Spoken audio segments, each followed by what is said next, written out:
Let's hear your 30-second elevator pitch for WellCare. Okay, so WellCare gets most of their money from running Medicaid programs, primarily in the South. So Florida and Georgia are its two biggest markets. Those are non-expansion states, so they don't benefit from the enrollment pop that some other of their competitors may.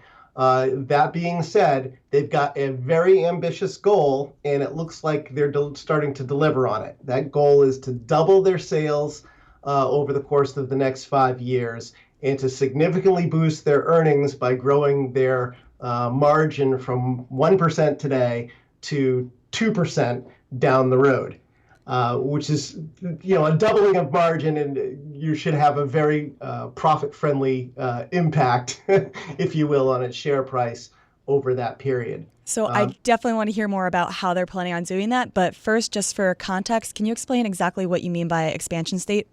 Oh, okay, sure. Yeah. Okay. So as part of Obamacare, states could opt into Medicaid expansion, which would allow Medicaid basically to enroll anyone who earned up to 138% of the federal poverty level. Not all states opted in. About 30, I think it's 32, 33 states decided to expand Medicaid. The remaining states chose not to.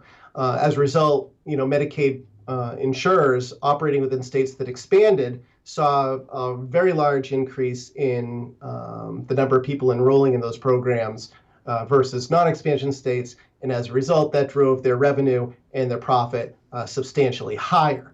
I think it was Kaiser Family Foundation reported double-digit growth in enrollment in the last fiscal year for expansion states, and maybe 5 or 6% growth for non-expansion states. So it's important, obviously, to understand that as investors, where do they get their business and why is it growing? But in the case of WellCare, I think investors, they've driven this stock up 22% in the past month.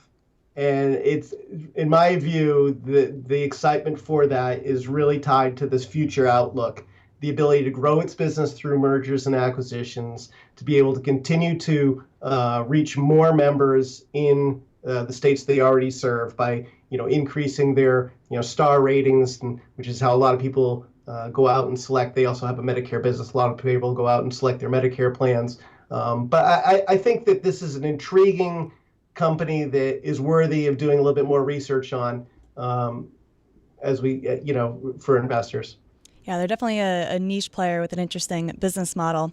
Let's turn towards Edward Life Sciences. So they're a medical device maker.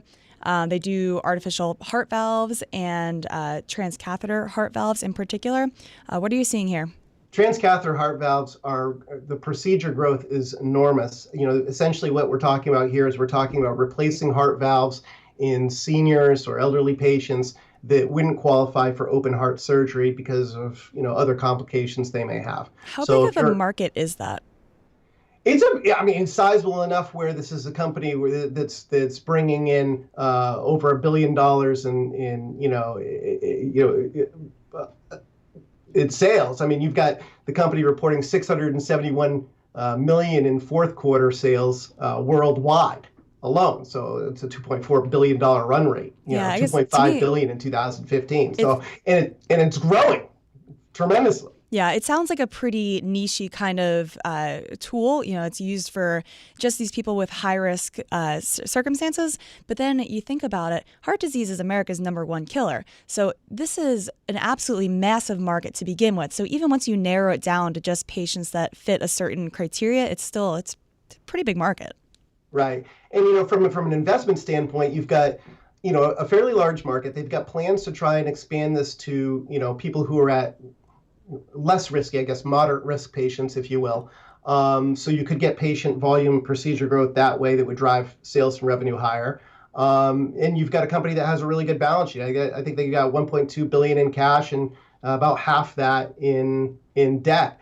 They've beat earnings expectations in each of the last 4 quarters, and they're thinking that their earnings could continue to grow substantially this year. Is that anything to do with the recently implemented 2-year suspension of the U.S. medical device tax? That's going to provide a tailwind. Yeah, I mean, in December, it was agreed to suspend that or delay, whatever, however you want to phrase it, the 2.3% tax that was implemented as part of Obamacare on medical device makers. So you get a nice natural tailwind there. But again, I mean, they've got a substantial double-digit uptake increase in sales for their transcatheter valves, and they've got the market share dominant in Sapien product in that, for that treatment. So, this is one of those situations where I think you again, investors are saying, okay, we've got a company that's, growing double digits. We've got a solid balance sheet. We've got a solid opportunity for future growth. I think that makes this a stock that's worthy of people's attention. Okay, let's move on to our third and final stock, IMS Health Holdings, which is up 13% in the past month. Correct. IMS Health, may not be well known among, the average investor, but anyone who is in the healthcare industry is probably familiar with them. They're a huge provider of information content across the health industry. Basically, if a drug maker has a drug and they want to know how it's performing in the marketplace, or they want to figure out how better to reach doctors and educate them on the benefits of their drug, they're going to be working with IMS to find out that information, analyze that information, and then develop strategies to go after and grow market share. In the last, year, I mean, it's a global company, so there's been some currency headwinds. Sales are up, 20%, 28% if you adjust back out the currency. So I think that you look at this company and you say, well, are more drugs getting approved every year? Yes. Is the patient population for medicine increasing? Yes. What would, are companies more and more interested in figuring out how to drive market share growth? Yes. So, I mean, all of these are tailwinds that could help IMS continue to grow into the future. That being said, it's been an acquisitive company. They do have some debt that investors should be aware of. And it may not, this of the three, maybe, this one is my number three choice of these three to consider for portfolios. But that being said, I mean, take a look at it and check it out because, shares have maintained their rally over the course of the last month since the report. And, content is important. It's key. So if these guys are your number three out of the three that we just discussed, and I'll end with this question, which one would be your favorite pick? Edwards.